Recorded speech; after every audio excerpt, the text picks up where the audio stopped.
din si Baste, similar to the dad. There could be method in the madness. There could be method in the insanity. No? Pero kailangan nating i-analyze maigi. Pero medyo siya yung nagiging mas katulad ni Digong kesa kay Sara, si Baste. But like I pointed out some time back, Ronald, the Vice President seems to be showing more restraint in political discipline. At least when we think about her past, her past na yung video na napak siya ng sheriff. At saka even this whole Tambaluslos thing was a quick reaction, di ba? It was something that she felt was directed against her. So, but recently, mas measured. I mean, are you sensing the same thing? Mas restrained si Vice President sa kanyang mga political actions? Well, ang tingin ko, nare-realize din ni Vice President at ng kanyang mga advisors that this is an existential battle. At hindi pwede rito yung mga simpleng outbursts of emotion. Kailangan dito ng political calculation. Tingin ko, yun yung nare-realize nila papunta sa midterm, papunta sa possible implementation ng international warrant ng ICC, papunta sa isang growing tension sa West Philippine Sea na malinaw na yung pagkakahati between the administration and the Duterte opposition is also pagkakahati between the two superpowers between China and the US. So tingin ko mas nagiging circumspect sila ngayon at medyo ginagamit nila yung political calculation to strategize how they will survive and how they will engage the Marcos administration. Okay. Moving forward, Ronald, tingin mo ba si Sara will be more open to attacking the Marcos administration? I think so. Pero scaling up yan eh. Tingin ko yung mga attack dogs muna ang mangunguna, katulad ng paborito mong ex-human rights lawyer, yung paborito mong columnist sa Manila Times, no? Yung mga attack dogs muna. Tapos susunod na dyan, yung kanilang senatorial candidates, tapos bago umabot kay Sara. So scaling up yan. Hindi immediately, katulad ng nangyari kanina sa kanyang resignation speech, sa kanyang valedictory, hindi siya masyadong bumanat. No? So may tingin ko ay kinakalculate na nila na hindi ka na pwede na tambaluslos lang. In 2019, Ronald Sara then led the Duterte senatorial ticket in the elections. It swept the elections, ano? Do you see VP Sara this time again leading the opposition or the Duterte senatorial slate in the midterms?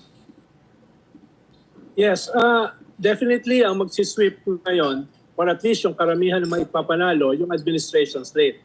Pero may caveat yan eh. Dahil sigurado ba ng administration na yung kanilang slate na karamihan ay mananalo ay loyal sa kanila.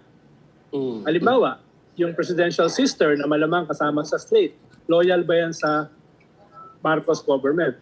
Yung mga Cayetano na yung isang sister ay tatakbo, loyal ba yan sa administration slate kahit malamang maisama sa administration slate? Yung mga Bilyar na sinuportahan si Kibuloy na malamang kasama sa administration slate, yan ba ay loyal sa gobyerno?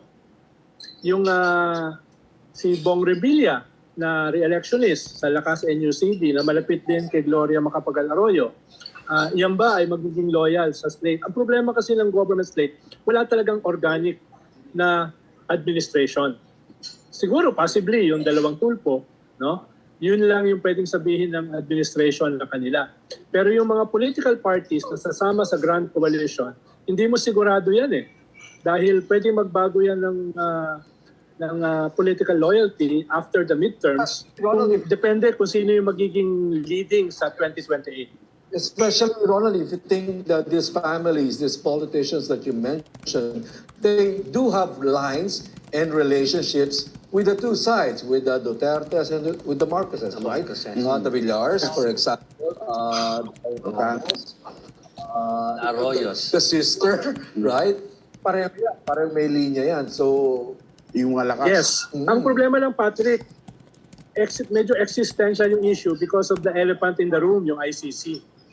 So, ang hirap mamangka sa dalawang ilog kung yung very existence ng dalawang kampo ang at stake. Hindi lang siya simpleng political engagement no? Talagang durugan because of the ICC issue. Yun yung nakaka-complicate dun sa traditional political calculation ng mga dynasties at saka mga families. Ibang labanan ito ngayon dahil nga dun sa ICC issue. Kung papansinin mo, Ronald, si Bongbong nagpipigil pa, no?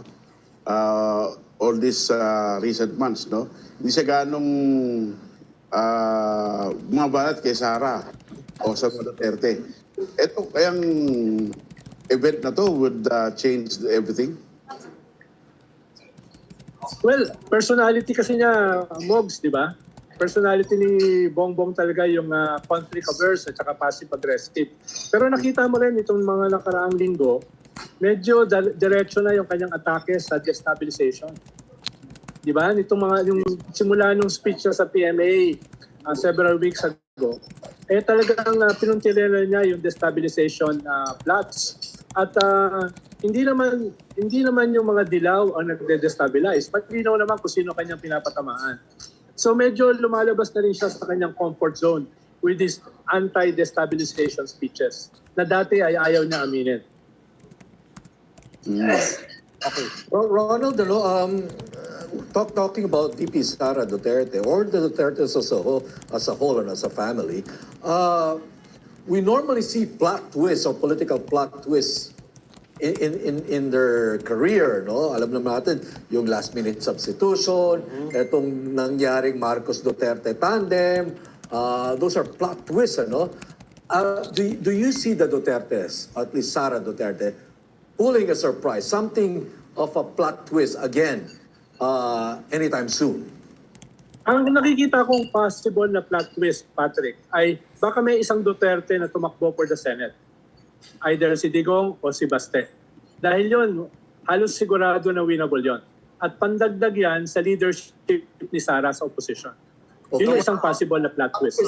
Ronald, how about the plot twist na may tumakbo sa Sa lower Congress? house, yeah. Posible rin yon. Dahil una, nandun naman si Pulong as congressman. Tapos mukhang hindi naman type ni Baste na maging mayor, no? Oh. Pero I doubt kung yung vice president ay iiwanan yung vice presidency para tumakbo sa Congress. I doubt. Mr. Ronald, this is not speculation. You know? We just like to refer or recall that video. I don't know if you remember that video of Sara Duterte. She Yes. was for a barangay in Davao, no? Na Yes. sinabi niya that Local. una sabi niya, hindi na tatakbo yung mga kapatid niya at sinabi niya tatakbo siya sa midterms. So she did respond or try to clarify by simply saying na I was taken out of context. Pero she did not explain how out of context she was taken. There was that thing dropped, no, Ronald, na tatakbo siya. So is this still an option? Oo. Parang, eto ba yung posibleng plot twist ba to? Na you see a Sara running That's always terms? Her term Sa is until 2028 as vice president. So that means to say, if she's talking about running in the midterms, she will have to give up, right? Her vice position. president. Her position as vice president, right? yes. Pero kaya nga nakikita ko, it's too much of a gamble. It's too much of a gamble. Dahil vice president ka na eh. You are literally a heartbeat away from the presidency.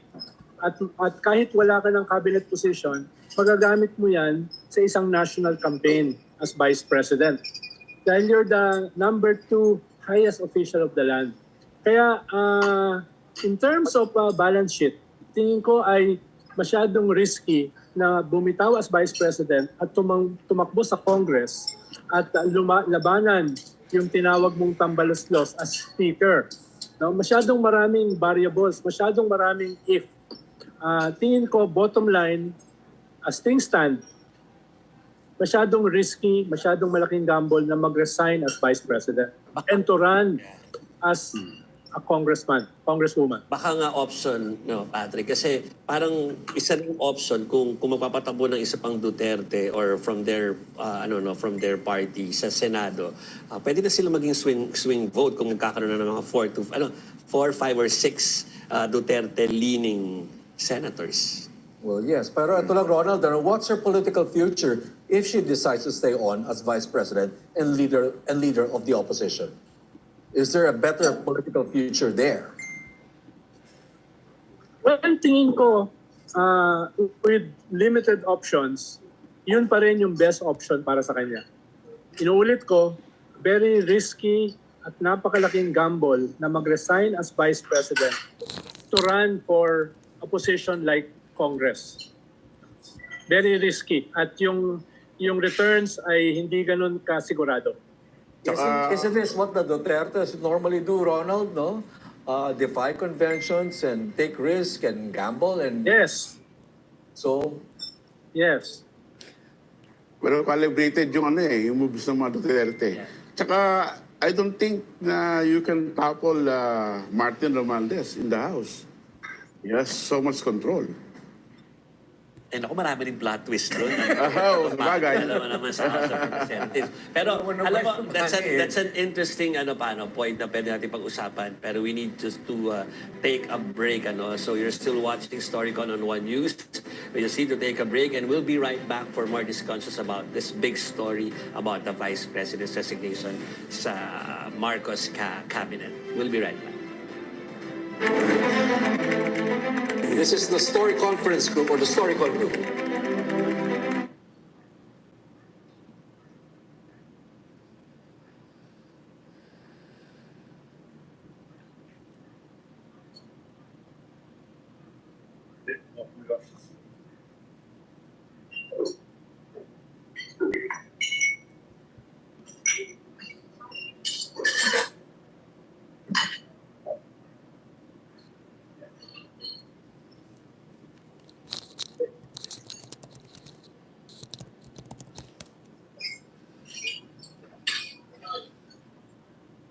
Sir Hidarian. Sorry, pa-unmute na po tayo. Thank you. Nandiyan pala si Ronald eh. Akala ko Ronald from business class ka nag-join ah. Tuloy natin mamaya. Storycon. Richard and Ronald, pinatawag talaga kayo ni Titi today. Kayong dalawa. Akala ko wala kasi si Ronald kaya hinanap niya ako today at bukas. Yung pala Dito nga ako magsama. sa Incheon. Pinatawag Ganda nga ng kayong lahat talaga. Ganda talaga ng internet Dito sa pag Incheon. Korea eh. Pag Korea talaga. Sir Ronald, Akala mo parang kasi gumanda ikaw yung lang skin ang- mo. Akala mo kasi ikaw lang ang jet setter eh. Sir Ronald, parang gumanda ang skin mo agad pagdating mo sa Korea. Ano, may free skincare ba dyan sa airport? Meron.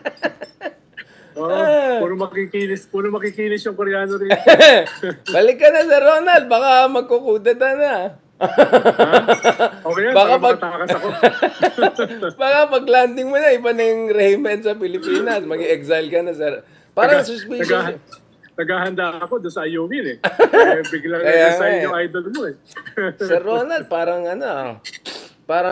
parang may advanced intelligence ka bago ka umalis. Alis na Alam ulit mo ako. naman yung ating gobyerno, napakaraming leak. No? Sobrang dami ng leaks. Yung Malacanang hindi alam kung ano nangyayari. Basta ako sabi ko daming ganap, di pa ako naka-move on dun sa yung mga marites kay pangalan niya, Harry Roque. Mga sana all na travel body. Di pa ako kay Whopping Go. Ayan na naman. Naghahanap nga ako eh. Naghahanap din na ako ng supranational na makakasama sa mga biyahe ko eh. Ikaw yung nagtatanong ng supra organization, di ba? Supranational Organization ASEAN. The next day, bigla, Mr. Supranational. Meron din bang Miss Gay Ay, supranational? hindi, wala akong... Sir Ronald, marinig ka. Wala akong masabi. Basta, Sir Ronald, siguradin mo, hindi mas supra-supra yung mo dyan, mga bisita mo dyan sa Amerika. Ay, nako, Ronald. Nako, Ano yun? sir. Sup national? Ano? Sup Grabe, national? grabe, Sir Ronald. Sir Ronald, marinig ka dito. Ito. Basta magbabasa ako ng Hegel ngayon. Mag-Hegelian analysis na ako ngayon. Ayan na, okay. Behave na tayo. This is the Storycon, the biggest story today. Vice President Sara Duterte quitting the Marcos cabinet. She has resigned her post as Secretary of the Department of Education. Okay, reactions again. Nagpadala na nga ang Malacanang pressure sa atin ng mismong resignation letter, di ba? Talagang ngayon, talagang dated today, received today. Accepted today. Accepted Effective today. Fresh off the Tas, oven, kapag nabasa niyo po, wala yung mga madramang way of resigning. Diretso. Na gusto lang niya. Wala yun. umalis, no? I thank the Yeah. President, for example, for the opportunity Yes, to serve his cabinet. Walang ganun. Oh. And for a good housekeeping, sabihin ko rin na nagsalita rin ng DepEd. They won't be entertaining questions anymore via DepEd Attorney Poa.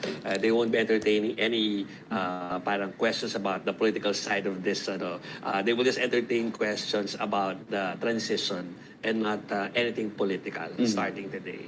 So si Wawa ba will also resign? Hindi natin alam kasi Sino tao to, nga Manny? eh. Di Wawa. Alam natin. Well, may mga position dyan na Na co-term. Oo, ang daming bit-bit ni Sara eh. Yes. Nandiyan na ang isa pa nating pundit. Pakilala mo na. Okay. Another resource. So I know that I don't know if he's on the line or via Zoom. We have Richard Heydarian.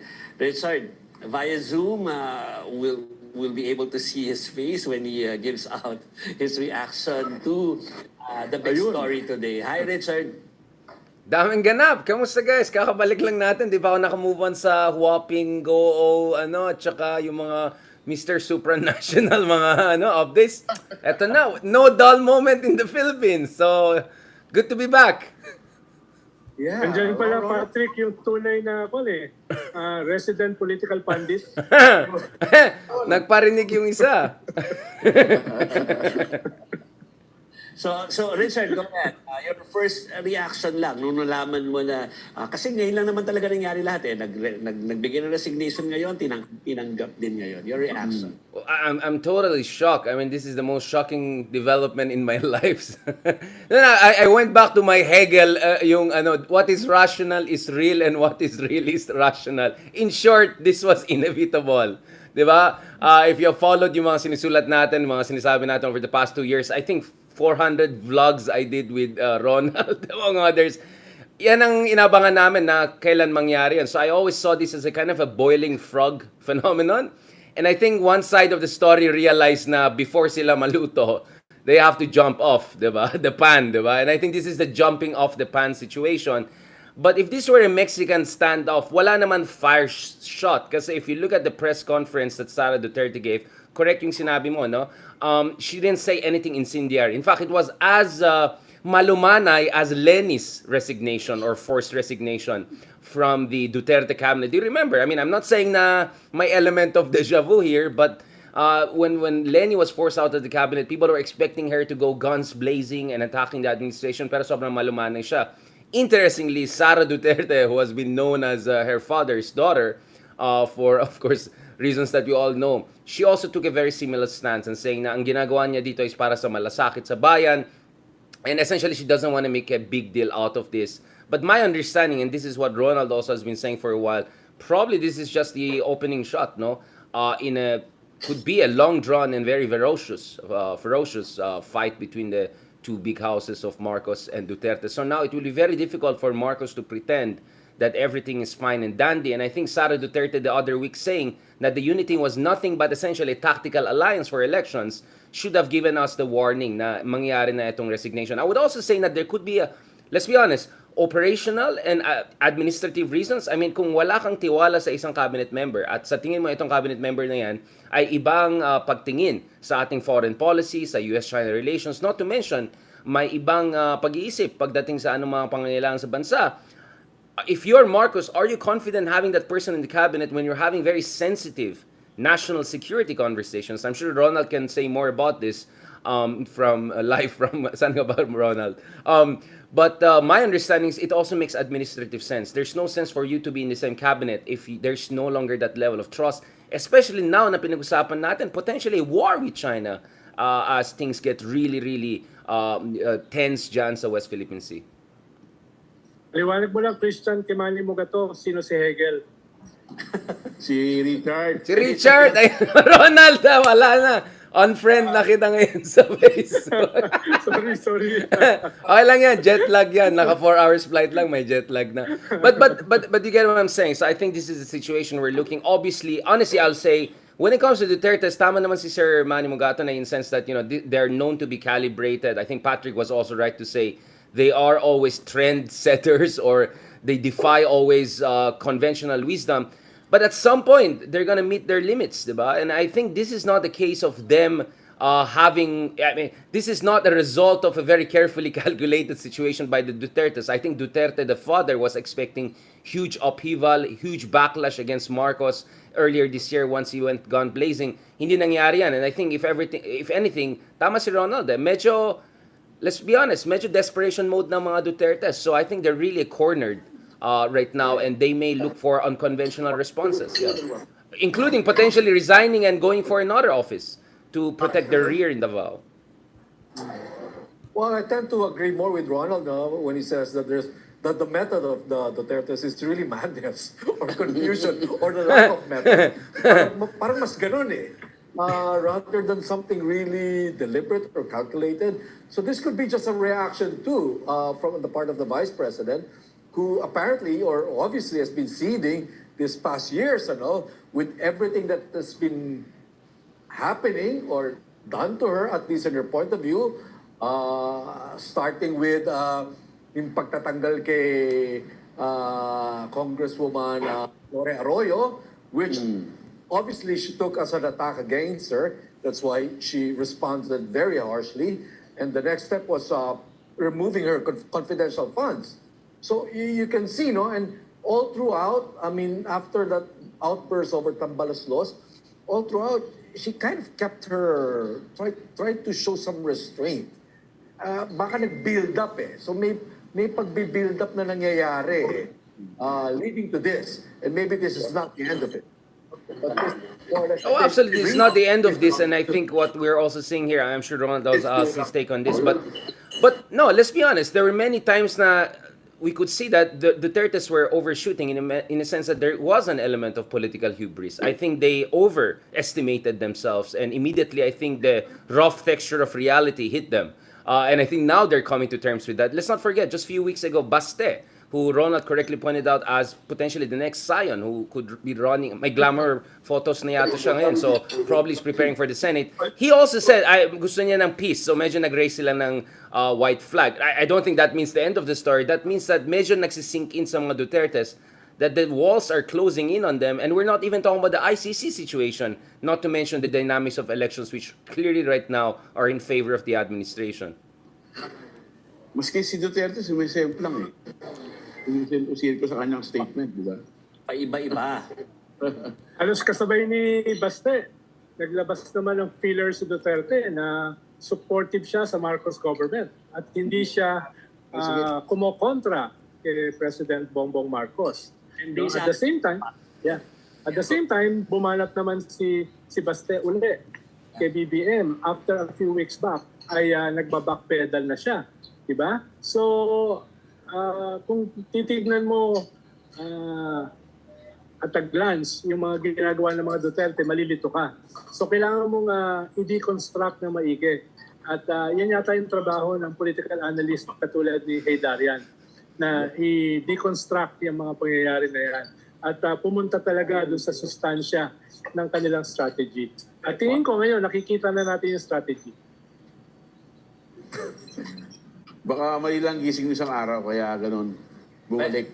Pwede ba natin balikan yung consolidation of forces na pwede maging pag-hold out, na-mention na to ni Ronald kanina na yung mga naiipit, the personalities, Richard, ng mga naiipit. Amy Marcos, the Villars, Arroyos, and si Retanos. Sa ganitong laban, ang tingin ko, sila po posisyon. Kahit na medyo maaga. Ronald, you want to go ahead? I mean, for me, what we also have to watch for is yung reaction ng mga secondary forces. No, we keep on talking about Marcos versus Duterte, US versus China, proxy wars. But I'm sure the others are also watching here. There are many political vultures, right? Hovering around and they're looking for their opening. So even though Sara wants siguro, ano tawag doon? Clean break, yun ba yung term dyan? The other people, the others who have their own axe to grind against Duterte may see an opening here. As we speak, there are multiple investigations against the Dutertes in the House of Representatives. Others are itching for something similar in the Senate. So for now, I'm also gonna watch what others are gonna do because they could also determine ang outcome ng itong back and forth na yan. Because I think Ronald has been correct na if you look at Marcos himself, he's quite diffident and very risk averse. But at the end of the day, it's all these people around him, all the people, secondary forces who seem to be the tail wagging the dog here. So I think this is the dynamics we also have to look at. Pero sorry, pinapakita ng producer namin si Senator Amy Marcos sa ipit na ipit ba sa nangyayari na ito. Ronald, ikaw na lang sa mga kapatid. Mga... Well, lalo na ngayon, hindi pa siya naglalabas ng statement. Usually, first on the draw si Amy Marcos, di ba? Dito, tahimik siya. I doubt kung maglalabas siya ng statement bukas. So, tingin ko nagka-calculate din siya. Dahil nga, nag-a-apply siya to be part of the administration slate, while at the same time, napakalapit niya kay Vice President Sara Duterte. Kaya nga inuulit ko kanina, Joby, yung sinabi ko, na in one sense, ay medyo may possibility na ma-wipe out or dramatically ma-weaken yung slate nila Duterte na papatakbuhin sa midterms. Pero at the same time, yung magrarally sa slate ni Bongbong, sa administration slate, ay hindi sigurado ni Bongbong yung mga loyalties. Halimbawa, yung isang grupo dyan na malaki, yung macho group, Tito Soto, Dito Lapid, Ping Lacson, Gringo Honasan, Pacquiao, yan ay mga winnable Senate. Pero nandyan na sila even before Marcos. Exactly. So yung kanilang political loyalty ay hindi rin sigurado. Tapos itong mga iba't ibang mga political parties na magne-negotiate to be part of the slate, NPC, NUP, Lakas at saka Nationalista, at least dalawa dyan, hindi mo sigurado yung political loyalty kay BBM. So very interesting itong mangyayari na ito, na ma-marginalize na gusto yung senatorial slate ng mga Duterte, pero yung magdo-dominate na senatorial slate ng administration ay hindi rin ganun kasigurado yung kanilang political loyalty beyond the midterm. Beyond the midterm. Wonder kung problema sa mga politiko natin yung sinasabing naiipit, ano yung nabanggit ni Joey na naiipit. Well, in fact, I think our political allows all politicians, all these people to just keep jumping effortlessly. Diba?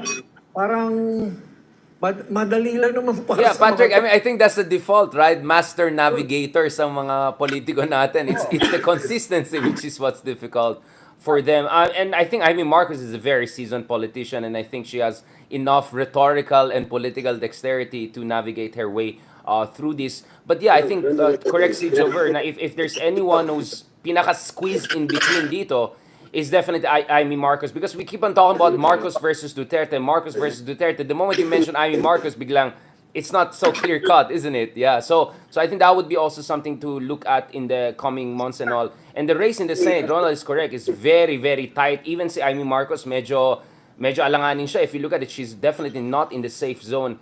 From number 5, 6 above, it's very, very competitive for the next 15 candidates. So these are also tough choices also for Amy Marcos. Saan siya po position dito, and at the same time also maintain her more or less above the fray positioning. Kasi parang positioning sa sarili niya is independent pa rin eh. She is her own, which is very much her personality too. At nangyayari lahat itong maneuverings na ito, itong political calculations na ito, sa gitna ng isang unprecedented superpower game. Yeah. No? Nangyayari lahat ito. Hindi ito nangyayari in the past na dalawang superpower ay involved hindi lamang sa ating external na paligid, sa ating rehiyon, kundi sa loob ng ating bansa. At pandagdag pa dyan is the ICC issue na ngayon lang din mangyayari.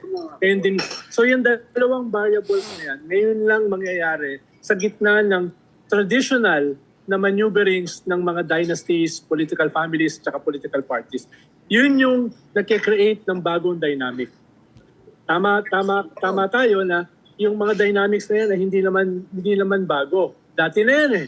Diba? Yeah. Dati na yan eh. Yung cynicism, yung political opportunism. Pero lahat yan ay nangyayari in the middle of a superpower game and in the middle of an impending ICC international war. Ronald, don't you Ronald, think na, I mean, my read here is, isn't this also a reason to think na maybe ito turning point na ito sa Philippine politics in a sense, because the stakes are higher than ever, and Ronald is right, we're kind of like the Berlin of Asia nowadays. What Berlin was in the 50s and 60s, or Vienna, that's what we are today. So next level ito, and this could be an elections that for the first time foreign policy could be not number one issue but one of the big Yes. issues, and you could see some people Yes. saying we're team Philippines, sila team China, sabi ng kabila, no, we're team independent foreign policy, kayo team proxy war. So I think this is where we're gonna see it. So it's gonna be maybe a variation on the theme, as Patrick suggested, or it could be completely a new ball game because of the stakes involved here and bigger actors also having their own, fingers being dipped into the pie here. Okay, Halimbawa, hindi ako magugulat na for the first time nag-meet because of the Ayungin incident. Hindi ako magugulat na for the first time nag-meet yung Mutual Defense Committee over this issue sa Ayungin. So habang pinag-uusapan natin itong kay Vice President Sara, Ronald, before we go deep that, because that's another long conversation. I think the bottom line here is this, Richard, Ronald. Do you think this resignation is going to help bring up again the numbers of Vice President Sara Duterte? Because we've seen her numbers go down. I doubt it.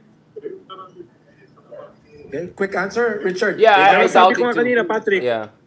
Pero sabi ko nga, Patrick, kanina, labanan ito ng spin. Kung kakapusin ng spin yung palasyo, then definitely, magbe-benefit si Sara. Pero as things stand, tingin ko ay hindi ito makakatulong kay Sara. As things stands right now. Pero again, it's a battle of spin. So how should the palace spin it? How should Sara spin it? Well, my understanding here is that Marcos has very much plausible deniability, di ba? Sabi niya, wala namang akong ginawa. Siya ang nag-resign, di ba? I'm not doing anything. I'm the responsible above the fray president. I always stood by Uniteam. Sasabihin niya naman, I'm number one fan of Sara. I wish her the best. So from Marcos' side, what he's gonna say is, I didn't do anything. Now, decision niya yung lumabas. Problema niya yan, essentially. So he can wash off his hands in that way, and that will be the line. Sara's case will be essentially paawa, di ba? That she has been oppressed, that she has been pushed out of the cabinet, that essentially nagbetray ang government ni Marcos dun sa pangako niya, dun sa mga sinasabi nila yung Uniteam. Now, again, Ronald is right. Maybe Sara, she will not say this openly all the time, but I won't be surprised yung mga kapatid niya, yung tatay niya, yung mga other political surrogates nila will come out. So it will be a battle of narratives. Each side painting themselves as the responsible, mature actor, and the other side as the immature, selfish, dynastic one. Ano?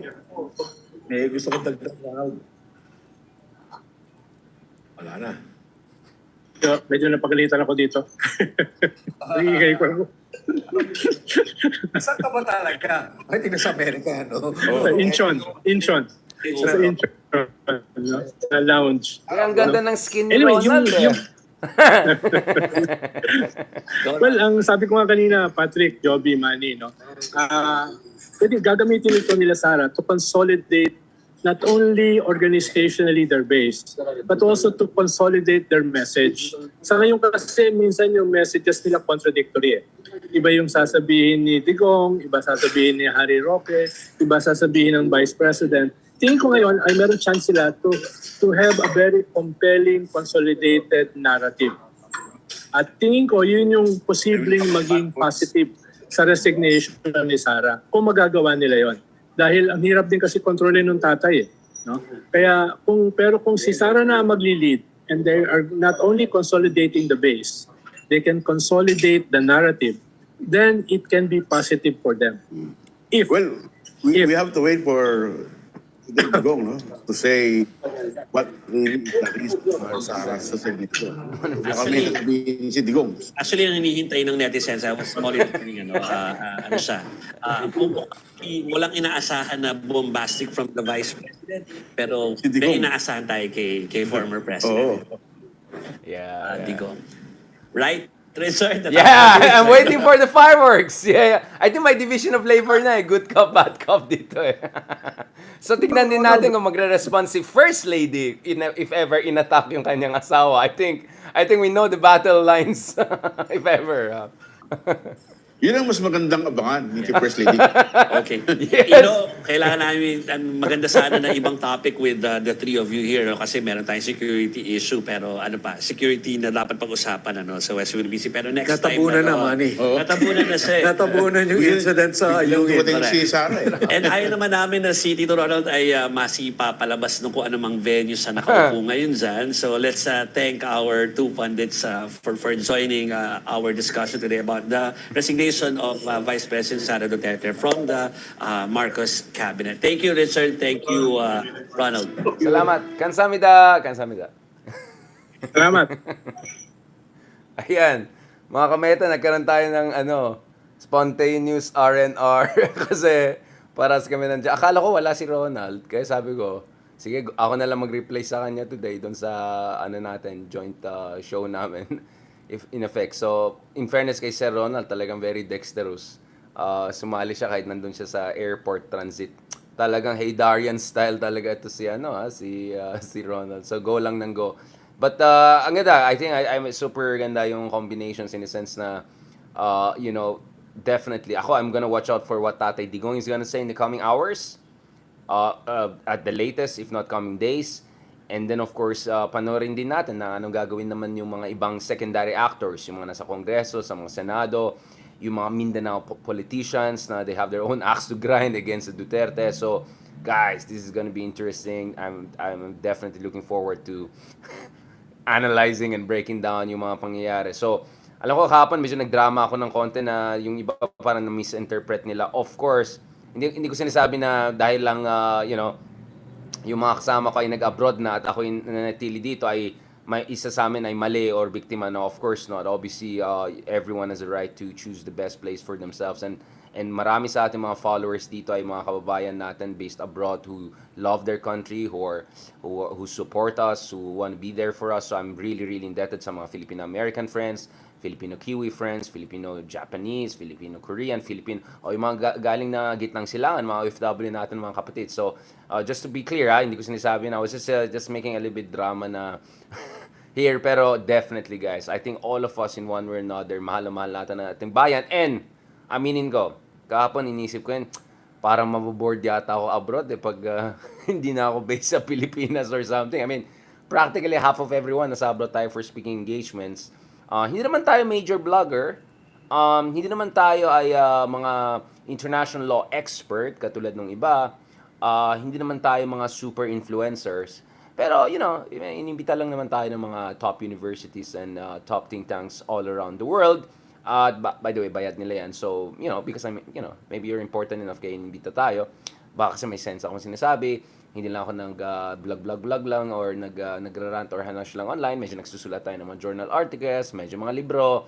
Medyo credible, medyo authentic tayo. Medyo nirespeto tayo. So, just saying, wala talagang dull moments sa Pilipinas. And I'll tell you guys, hindi naman nakaka-addict kasi baka mamaya mapunta tayo sa usapan fentanyl or something. I don't wanna get into that fight. But I'll tell you guys, minsan pag nasa abroad ako, parang after a week or two, parang kasi ang dami nangyayari sa ating bayan. So, maybe it's God's wish also na I'll be around as much as possible para lang I'll be also in a position to make sense out of things and also share what I understand of this world in the best way possible. Kasi despite all of my shortcomings, etc., I always make sure, guys, now I give you the most objective, I give you the most sensible, and also sometimes very entertaining way of looking at our politics, which could be very depressing sometimes, but that's the challenge.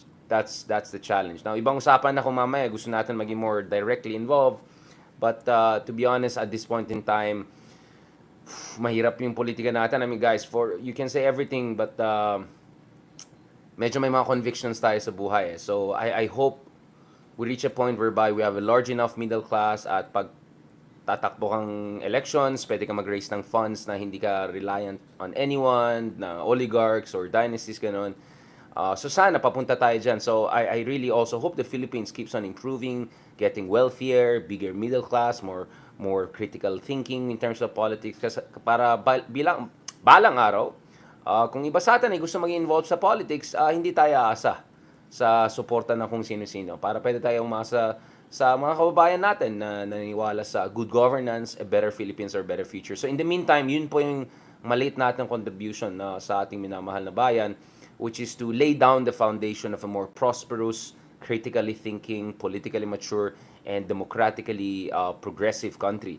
Malayong-malayo tayo. Obviously, I'm the last person to romanticize things. But I think all of us, whether yung mga kababayan natin abroad, my good friends like Leloy abroad, or yung iba sa atin na medyo minsan here, minsan there, all of us in our little way, we're trying to contribute to that. And I feel so privileged to have your support. I also feel so much privileged, guys, to have the support of people like Ronald Llamas. I mean, Comrade Llamas, 'di ba? Kasi si Comrade Llamas, in fairness din sa kanya, 'di ba? I think I'm very indebted to him in a sense that, I can see that they see what I'm trying to do, and because of his constant support and contributions. Wait lang, guys, medyo na-distract ako sa sarili ko dito kasi yung picture natin sa Ibiza. Lumalabas yung mga picture natin sa Ibiza. I'll tell you guys, honestly, medyo burnout din ako last week. Siguro naging sentimental ako ng konti. I had like 12 speaking engagements for ministry, different universities, ganun. At medyo na-burnout din tayo minsan. Kaya I'm thinking about taking a little bit of break next month. Hindi sa vlogging mismo, but a little bit from balik tayo dun sa mga natin, medyo balik dagat, balik ganon, medyo more laid back, medyo more chill. Hindi na ako 20s. So I think I have to be also kinder to myself because grabe din yung schedules natin. Nakikita mo naman, I keep on pushing myself. I try to get things going. And I'm very sure na God willing, come later this year, there'll be some interesting developments on ICC, interesting developments on our politics. So I need to make sure I'm at my 100% all the time. So don't worry, guys. Hindi naman tayo reckless or irresponsible. I'm also thinking about ways whereby I can strengthen myself and rejuvenate myself. Kasi I know from the outside, tingin nyo, ito si Richard, hyper, excited, ganon. But, there are also, things behind the scenes. There are certain setbacks, disappointments. Sometimes, you have certain expectations, hindi mo na-meet niyan. So, minsan toxic talaga ang politics natin, no matter how much we want to laugh about it. But this is also about mental resilience, strength, faith in the Lord, and faith in your family. And, of course, the support and love coming from you guys. As I said, isa sa aking mga goals before probably taking up a much more permanent, hindi naman permanent, pero like, kasi there's a possibility I might, teach abroad for a year or two or ganun. May mga options naman dyan eh. After all, di ba? I want to make sure na maayos natin yung gusto kong event, di ba? Hindi pa natin nagawa yung reunion. What I want to do is, I want us to do so well and so good sana dito sa mga podcasting and all natin. Para God willing, we can have our own Spotify events. Parang katulad nila mga Cool Pals. I was told ng mga Cool Pals, they had mga Cool Pals. Mga Cool Pals na yan, they were able to have a big Spotify event and many people attended, etc. I'm hoping, God willing, sana inshallah, we'll also have something similar to that. Either before the end of this year or right after elections or through elections. So over the next year, yun talagang fervent wish ko, and that's what we're working towards. So please, I need your support in a sense na we have to push this Spotify natin and podcast natin. We have to constantly support that. Please share the message. Ask more people to rate us, support us. Naka 500 ratings na po tayo sa Spotify. Maraming salamat. Medyo 4.8 na tayo, di na tayo 5, pero hopefully we can push it up a little bit. Maraming salamat also dun sa mga sumusuporta sa atin sa Apple Podcast. We need that talaga, guys, kasi natatabunan tayo ng mga entertainment or I mean again, I have nothing against people who like doing entertainment. I have nothing against people if you're in the beauty pageant, ganun, that's your choice, and I see a value in all of that. But sana naman we also pay a little bit attention to programs, people's na there have to do also some, di ba, yung sa Maslow's hierarchy of needs, di ba? I know we all need to take care of our basic needs, But at the end of the day, you're not gonna have self-actualizations if you also don't have appreciation of critical thinking, etc. So I fervently hope also, guys, na sana we in this world whereby everyone is just on TikTok and just looking at just into entertainment, blah blah blah, that people like us, whether it's me, Christian Esguerra, Kristan, all of these good friends of ours, Mark Gamboa, Roland Llamas in his own way. I hope there's also a little bit world for us. Kasi kaya sabi ko, ayoko na mag-compete with anyone. Dahil ang liit lang naman yung pinagawayan namin. Actually, hindi pinagawayan. Like, in a sense that barely 5% of the population really pays serious attention to serious discussion of politics. So, ang challenge po sa atin dito is, we make that 5%, 10%, 20%, hopefully one day 30%, and then you can see the Philippines really moving in a serious and a different direction. Yun talagang yung pag-asa natin. Kaya ngayon, I'm so happy and proud of Kristan, of Christian Esguerra, of Mark, of everyone who's doing political vlogging in a way that is not bulljack, in a way that is not major blogger, in a way that is not, alam naman natin, bayaran naman yung iba. Hindi naman alam naman natin yung iba, di ba? What's happening. Alam na natin, guys. Di ba? So, please, kung you support us, it's just a few clicks, few likes, few comments, few sharing. And if you can go from 3 to 5% of attention of people to 10% of the attention of people, that will be a huge, huge help. And that will convince the big companies, the Spotifys, the Apples of this world to also host big events for our types. Kasi nakita ko yung mga gumagawa ng comedy and everything like that, they're doing very well. And I have no resentment. I'm happy for them. Pero sana naman we also pay attention to other things that are important. On that note, thank you very much. God bless and talk to you soon. Maraming salamat.